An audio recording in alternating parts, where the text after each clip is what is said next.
So after Crash's triumphant return, we're back taking a look at some more Spyro games. Now up until this point, I've seen everything. PS1 classics, PS2 abominations, some horrible handheld games. The legend of over your soul. Fuck off! Just ignore that.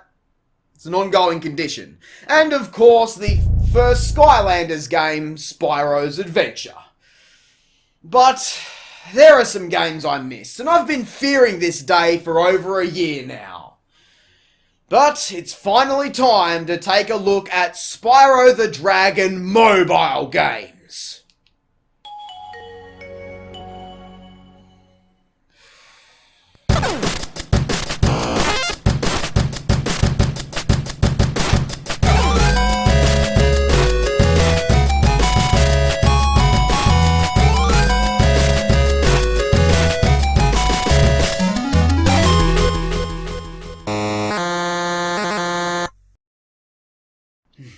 Now, unfortunately, we've hit a roadblock before even getting out of the gate here, as the first ever Spyro mobile game is considered lost. In the early 2000s, Vivendi Universal Games made a deal with mobile video game provider Infusio to develop and release portable cell phone titles for both Crash Bandicoot and Spyro the Dragon. Now, as we've already seen, this partnership brought us Crash Bandicoot, also known as Crash Bandicoot XN, a faithful to the GBA Crash titles with some half-decent side-scrolling gameplay. But what about Spyro? Well, rather than port the GBA alternatives of his series over to mobile, instead they decided to make Spyro. Yep. It's just called Spyro. Unofficially, we'll be referring to it as Spyro XN to follow suit with Crash XN, as they're both running on the same broken-ass file format compared to most mobile games of the time. But if you wanted to, you could also call this game Spyro and the Magic Fairy Bowl. Oh, we'll get to that. But upon starting to research this title and trawling through untouched web pages of the past 14 years, it's come to my attention that this game is actually lost. And much like our beloved Dimbo from Crash of the Titans, Spyro XN just doesn't seem to exist anymore. Either nobody has a copy of it on their old brick Nokia, or, with a title like Spyro and the Magic Fairy Ball, nobody ever bought it in the first place. After a long time scanning and scanning, I come up empty-handed, but I didn't want to accept that fact, so I scanned and scanned some more, scrapping through endless forum posts, changing keywords and tags, and entering prize pools to win brand new iPhones multiple times, only to get bullshit downloads. It seemed as if all hope was lost until I finally found a copy in the last place I was expecting.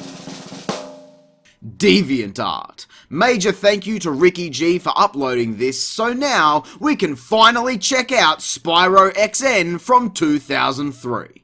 Now, because Infusio like to be different, normal emulators won't even run this shit, so all I'm stuck to work with is this. Don't get me wrong, I'm not gonna start knocking the graphics or anything, because it actually looks very nice, cute even. My problem is the absolute state of this emulator. 2 frames per second? Now that's next gen. So forgive me if the footage looks like shit here. There is really nothing I can do. Just consider yourself lucky you're not in my position, sitting here for 40 minutes dealing with this. So you're asking yourself, what even is this game? Well, the goal of this game is to help the fairies get ready for the Great Fairy Ball. To do this, you have to control Spyro going around opening treasure chests to find the correct clothing items. If you get it right, then you're escorted over to a fire where you can collect gems and other items for the fairies. That's it. Okay, I've got one question. Who the fuck thought this needed to exist? Ever! I'm so glad I spent hours of my life on the deep web trying to recover this game. What a reward for my effort. As the levels get more complex, Yes, I can't believe I just said that either. You need to manage your flame breath much more efficiently, as once you run out, it's game over. So you have to decide between using it to collect the correct items, or going over to the helper fairy and selecting various options so you can continue collecting the correct items. Great. I'd like to see her full chest. As dumb as this is, I'm honestly quite fascinated by it. Does Ripto want to be the best dressed fairy in all the land and Spyro's trying to prevent that? No! I just don't understand this game at all. Even Spyro looks crippled by the entire affair. When you beat a level, you get a shitty picture of our purple dragon as a reward, and text that reads, "Here, you wannabe lady." Wannabe? Bitch, please, I can pull off a lady way better than any of you skanks can. Now, from my research, the full game apparently has 18 levels, but this copy only seems to have 6, so either that first number is a lie, or I'm playing a demo version of the game. If that's the case, then the full title is still officially lost as far as I'm concerned. But thank Jesus Christ for that, because I never want to see the missing levels. Ever. What a rough start to this chapter on our journey. A Spyro the Dragon adventure, where Spyro is merely disguised as a tool for a dress-up game. You thought Activision was vile scum for slapping Spyro into Skylanders for a cheap sell? Activision is late to the fucking party, in my opinion. Because if this is the first game we've looked at, what could possibly be next? Following Spyro XN, developer KO Link decided to take a shot at the IP, having worked on Crash XN alongside Infusio, as well as bringing us Crash Twinsanity on mobile. 2004 also brought us Spyro, Riptos Quest. Now we're getting into familiar territory. Riptos Quest is actually a direct sequel to Spyro Attack of the Rhinox on GBA, which technically makes this canon. God help us all. Just to recap, it was a fairly enjoyable game going around various worlds in a semi-RPG style with some really great visuals and music. Now let's take a look at Riptos Quest. We've actually got some title music this time, which is encouraging, though nothing in the auditory department elsewhere. And getting into the game, this actually looks really good. It's how I'd imagine a mobile Spyro game would look, but what the hell is that monstrosity? Money bags? Oh no! What happened? What have they done to you? He looks kind of deflated and the text just comes across very foreign. I sell my machine part for 500 gems. So the goal of this game is to travel across different themed worlds, such as ice, fire, and grass.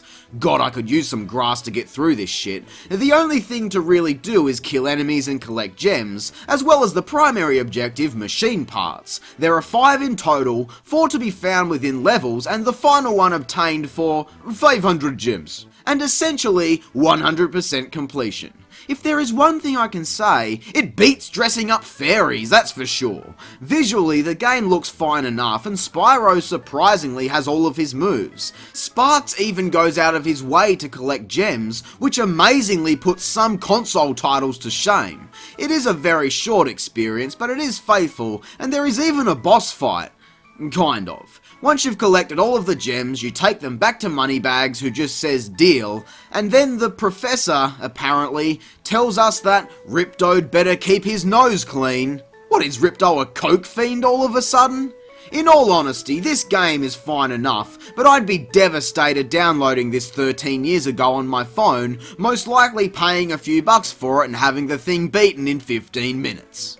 You know, ignoring all the racing games in the lineup, Crash Bandicoot served fairly well on mobile. Plenty of half-decent action platformers, simple, yet mostly satisfying games even from the start. But Spyro has served much, much worse, and we're only 2 games in.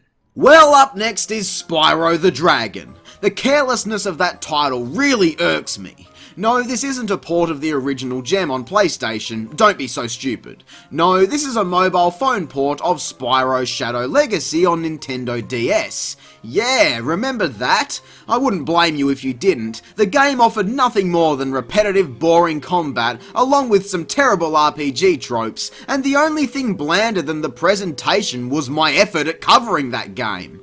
Look at me standing there, didn't even give a fuck, and it shows. But what else was I supposed to do? The game was lacking on so many levels, so what a perfect title for a fucking mobile phone port. On the surface, it seems fine enough. Spyro looks a little dodge, and the environments retain the stale watercolour appearance of the DS version, which is fine. What I find interesting though is that this game also retains the real-world Shadow World gimmick, meaning you're constantly switching back and forth to continue.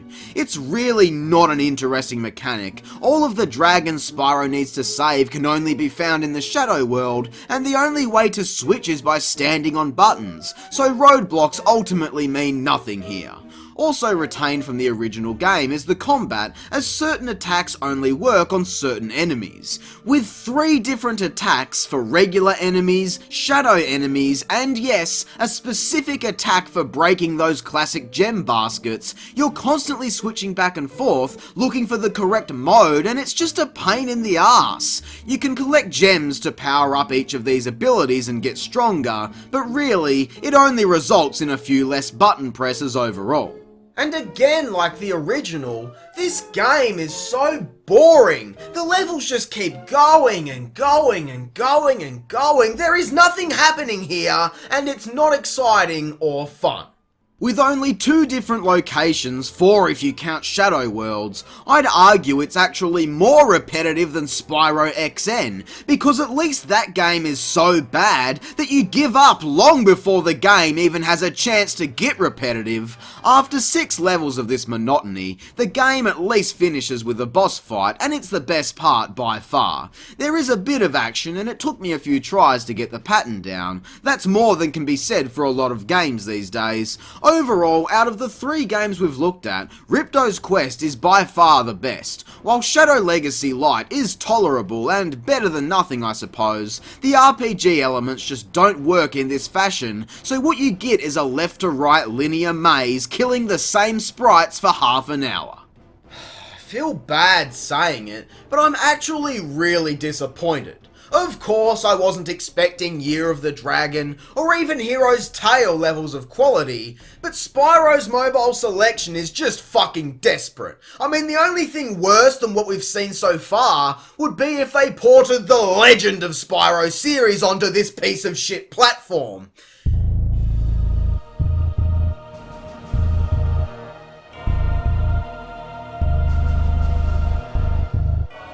The Legend of Spyro on mobile? The Legend of Spyro on fucking mobile? I'm not playing this. No way! Not after last time, those games scarred me for life.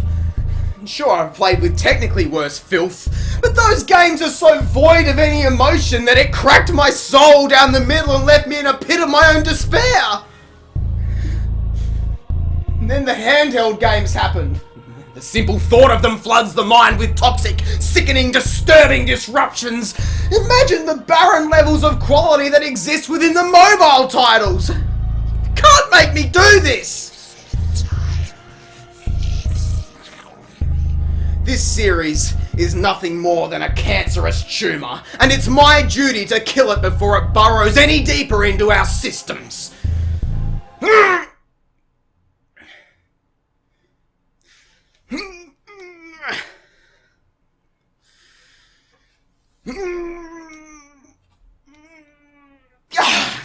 Damn, this thing is solid. They don't make them like they used to. The hell?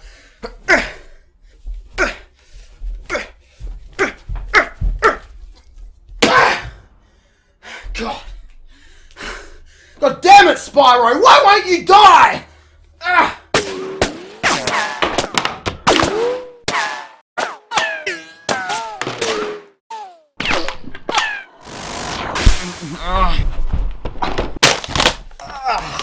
What the hell, man? These old phones are resilient. It certainly packs a punch. I don't recommend it. But as much as I don't recommend playing The Legend of fucking Spyro in any way, shape or form, it doesn't seem like I have a choice in the matter, so let's just get this shit over with and try to make it out alive. Are you happy? The Legend of Spyro: A New Beginning on mobile. Just those words coming out of my mouth makes me sick to my stomach.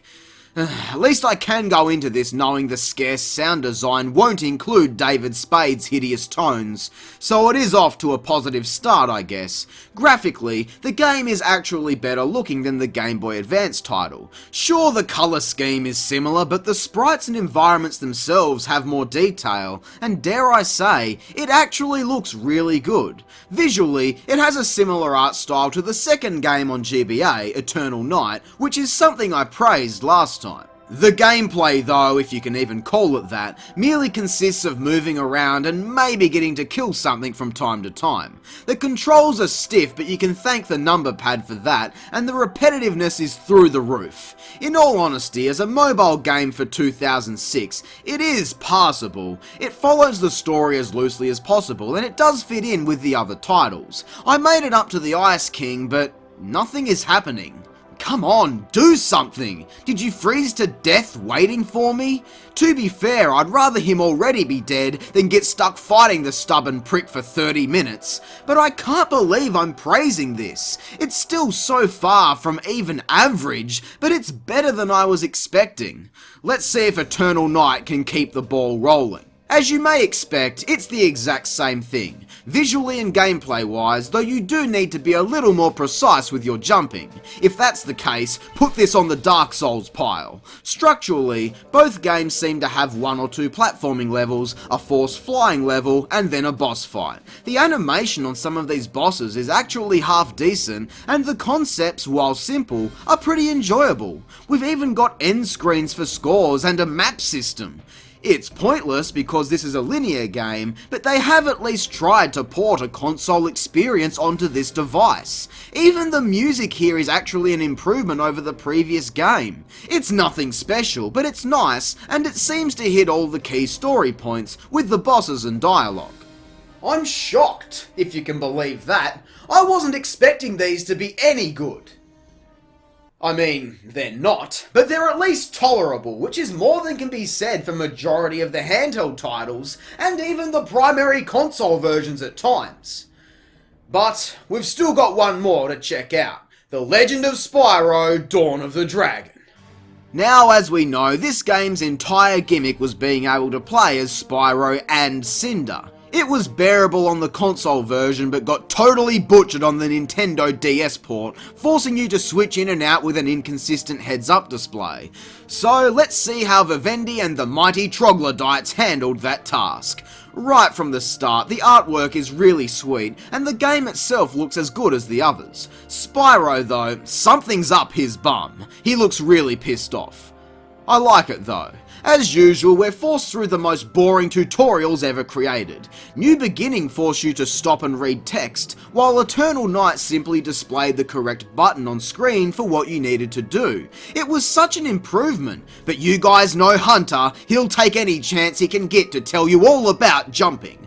I mean, come on, why did they take a step in the right direction and then totally forget it for this game? It's just annoying. Once you manage to get through this, the levels themselves are a linear mess, which, yes, has been the case for everything else we've seen today, but this is honestly the worst for it in my opinion. The game tries to include puzzles and locked doors, but it still retained the long and tedious stretches of nothing, with some jumps and enemies thrown in. And they have the multiple breath gimmick back! Oh my god! They just picked one thing and fucking went with it, didn't they? Out of all the Spyro games, excluding excluding Skylanders titles, 17 of the 24 games have a consistent gimmick where Spyro has multiple breath attacks. I'm also including Shadow Legacy on DS, as you need different attacks for normal and shadow creatures. 17 out of 24! So the only games in this franchise without the gimmick for the entire game are the original trilogy on PlayStation, Spyro Season of Ice and Spyro Orange on Game Boy Advance,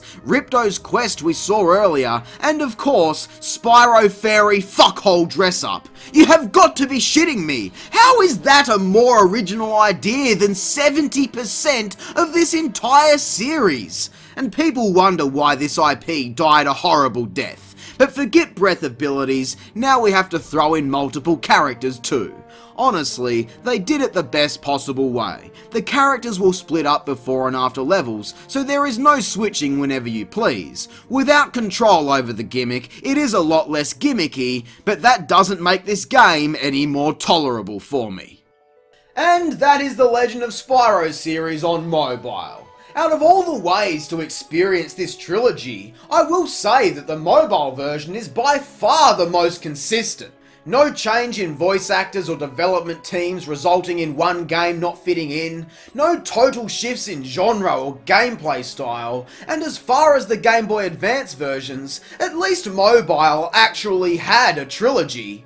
I can't believe the words are actually coming out of my mouth, so let's just end this before I do some serious mental damage. Out of everything we looked at today, my personal preference still lies with Riptos Quest, as it at least resembles a Spyro game, and a traditional one at that. While there are visually more impressive options, the gameplay here is still the most enjoyable, proving that the original Spyro formula was a strong contender on the market. And until we get something new from the IP, which is hopefully a return to this superior formula, the only thing Spyro related we have left to look at is Skylanders, which I've slotted in for later this year. If you'd like to try out any of the games in today's video, I've curated a Spyro mobile games pack that you can download for free at the link in the description. And until next time, I hope you enjoyed the video. If you did, be sure to leave a like, subscribe, and share. I'm Square Eye Jack, and I hope you have a great fucking day. Thanks for watching.